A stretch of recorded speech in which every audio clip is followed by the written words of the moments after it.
మిత్రులారా, రాజకీయ ముచ్చట్లకు స్వాగతం.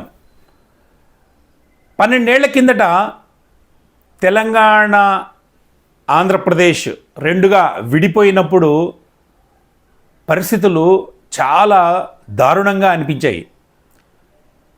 విద్వేషాగ్నులు చెలరేగిన సమయం ఇది.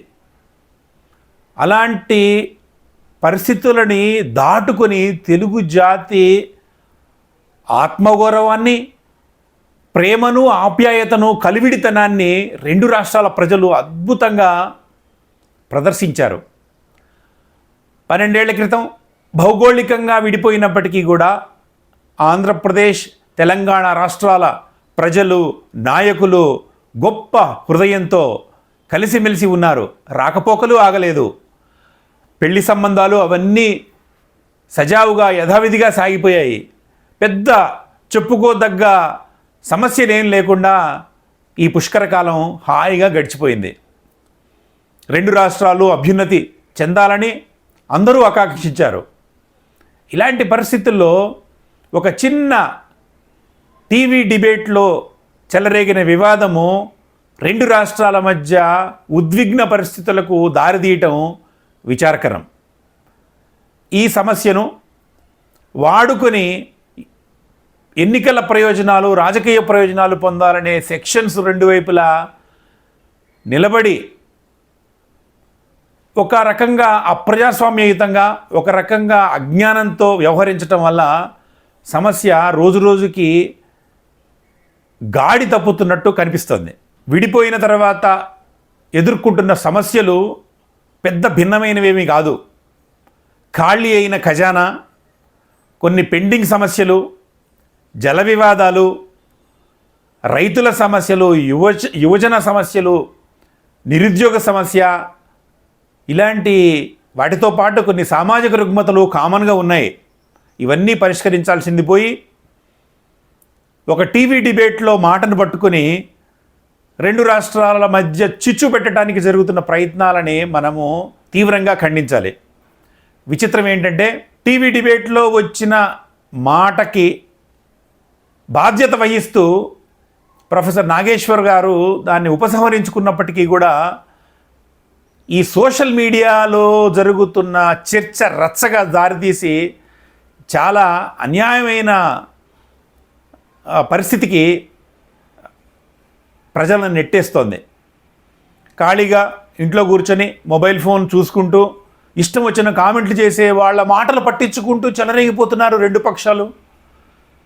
కేసులు లేవు, ఏమి లేవు అని చెప్పినప్పటికీ కూడా తెలంగాణ వాళ్ళకి ఆంధ్రాలో ఏం పని అని ప్రశ్నిస్తున్నారని ఒక సెక్షను, ఆంధ్ర వాళ్ళు అక్కడ పాలన చేయకుండా ఇక్కడేం చేస్తారు, మీకు ఇక్కడేం పని అని ఇంకొక సెక్షను. ఇది చాలా విచిత్రంగానే కాదు, రోతగా కూడా ఉంది. జూన్ 2న తెలంగాణ అవతరణ దినోత్సవం సందర్భంగా జరగాల్సిన చర్చల్లో ఈ రాష్ట్ర భవిష్యత్తు గురించి చర్చ జరగాలి, ఇక్కడున్న సమస్యల గురించి చర్చ జరగాలి. 10 ఏళ్ల పాటు పాలించిన భారతీయ రాష్ట్ర సమితి సాధించిన విజయాలు, సాధించలేకపోయిన విషయాలు, వాటి గురించి చర్చ జరగాలి. వాటి నుంచి గుణపాఠాలు తీసుకుని కాంగ్రెస్ ఆధ్వర్యంలో ముఖ్యమంత్రిగా ఉన్న రేవంత్ రెడ్డి గారు చేస్తున్న కార్యక్రమాలు ఏమిటి, చేయాల్సింది ఏమిటి, ఇలాంటి వాటి మీద చర్చ జరగాలి. దాని బదులు పవన్ కళ్యాణ్ గారు ఆంధ్రప్రదేశ్ ఉప ముఖ్యమంత్రిగా ఉన్నారు. వారు వచ్చి ఇక్కడ ఒక సభ పెట్టి తమ ఒక రకమైన ఉద్విగ్నమైన వాతావరణాన్ని క్రియేట్ చేశారు. అంతకుముందు తెలంగాణ వాదులు కూడా రెచ్చగొట్టినట్లు ప్రవర్తించారు. విచిత్రం ఏంటంటే, తెలంగాణ వాదులు చేస్తున్న దాంట్లో ఈ కేసీఆర్ గారి ప్రస్తావనే ఉండడం లేదు. ఈ 10 ఏళ్లలో ఏం జరిగిందని మాట్లాడలేదు. తెలంగాణ ఉద్యమ కాలంలో గట్టిగా పనిచేసిన, గట్టి గొంతుకైన జర్నలిస్టు విఠల్ గారు మాత్రం ఇంకేం తెలంగాణ కార్యక్రమం, మీరు ఇంకా ఎన్ని సంవత్సరాలు రెచ్చగొడతారు ప్రతిదానికి అని ఒక అద్భుతమైన విశ్లేషణ చేస్తూ ఉన్నారు. 2 ఏళ్ల క్రిందట చంద్రబాబు నాయుడు గారు, రేవంత్ రెడ్డి గారు హైదరాబాద్లో సమావేశమవుతున్న సందర్భంగా దీని మీద ఇంకా తెలంగాణ వాదం ఏంట్రా బాబు అని ఒక వీడియో చేశాను. ఆ వీడియో లింక్ ఈ డిస్క్రిప్షన్లో ఇస్తాను, మీరు తప్పకుండా చూడండి. వారిద్దరూ కూడా సమావేశమైన సందర్భంగా కొన్ని పార్టీలు గొంతెత్తాయి. ఇదేం పద్ధతి, మళ్ళీ తెలంగాణ మీద ఆంధ్ర ఆధిపత్యం అనే ఒక పిచ్చి వాదన చేశాయి. దానిని తోసిరాజని, ఆ ఇద్దరు నాయకులు కలిశారు, దాని ఫాలోఅప్ యాక్షన్ ఏమైందో తెలియదు. కానీ మళ్ళీ ఇప్పుడు వాళ్ళిద్దరూ కలిసి మాట్లాడుకునే సందర్భాలు మృగ్యమైపోతున్నాయి.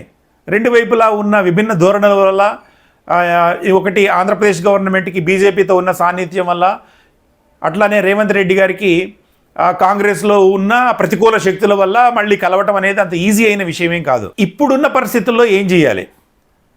ఇప్పుడున్న పరిస్థితుల్లో రాజేయకుండా, అగ్నికి ఆజ్యం పోయకుండా ఉండే సహృద్భావం కావాలి. ఆ సుహృద్భావ వాతావరణం క్రియేట్ చేయడానికి అన్ని రాజకీయ పార్టీలు నడుం బిగించాలి. ఈరోజు హైదరాబాద్లో 2 రౌండ్ టేబుల్ సమావేశాలు జరిగాయి. ఒకటి తెలంగాణ క్రాంతిదళ ఆధ్వర్యంలో సోమాజిగూడ ప్రెస్ క్లబ్లో జరిగింది. దాంట్లో సహజంగానే ఆంధ్ర పాలకుల మీద, ఆంధ్ర వ్యవస్థ మీద నిప్పులు జరుగుతూ కొంతమంది మాట్లాడారు. దానికి కొద్దిగా భిన్నంగా ఇంకొక రౌండ్ టేబుల్లో ప్రజలందరూ కూడా, అంటే నాయకులందరూ కూడా ఇలాంటి వాతావరణానికి తెరదించాలి అని మాట్లాడుకుంటూ ఉన్నారు. ఇది కావాల్సింది. ఇప్పుడు రెచ్చగొట్టే వాళ్ళని ఆపాలి. రెచ్చగొట్టడం చాలా ఈజీ, మనసులు కలపటమే కష్టం. ఈ తెలివిడి లేకుండా ప్రతిదానికి ప్రాంతీయవాదాన్ని పులమటం మంచిది కాదు. అట్లానే పవన్ కళ్యాణ్ గారు అనవసరంగా ప్రాంతీయవాదాన్ని ఉగ్రవాదంతో పోల్చారు. ఆయన కాంటెక్స్ట్ వేరు. ఆ కాంటెక్స్ట్ని తప్పుగా అర్థం చేసుకోవటం కాదు, దాన్ని ప్లేఅప్ చేస్తున్నారు ఒక సెక్షన్ ఆఫ్ పీపుల్. నిజానికి 2 రాష్ట్రాల మధ్య మంచి వాతావరణం ఉండాలంటే 2 పక్షాల మధ్య నాయకులు ప్రిపేర్డ్ స్పీచ్ మాత్రమే చదవాలి. ప్రిపేర్డ్ స్పీచ్ చదవకుండా, మైకు ముందల ఒక కోహరెన్స్ లేకుండా, ఒక కమ్యూనికేషన్ ప్లాన్ లేకుండా ఇష్టం వచ్చినట్టు మాట్లాడితే ఏం జరుగుతుందో మొన్నటి రౌండ్ టేబుల్ సమావేశము, అట్లానే పవన్ కళ్యాణ్ గారి మీటింగ్ కూడా ఒక ఉదాహరణలుగా నిలిచిపోతాయి.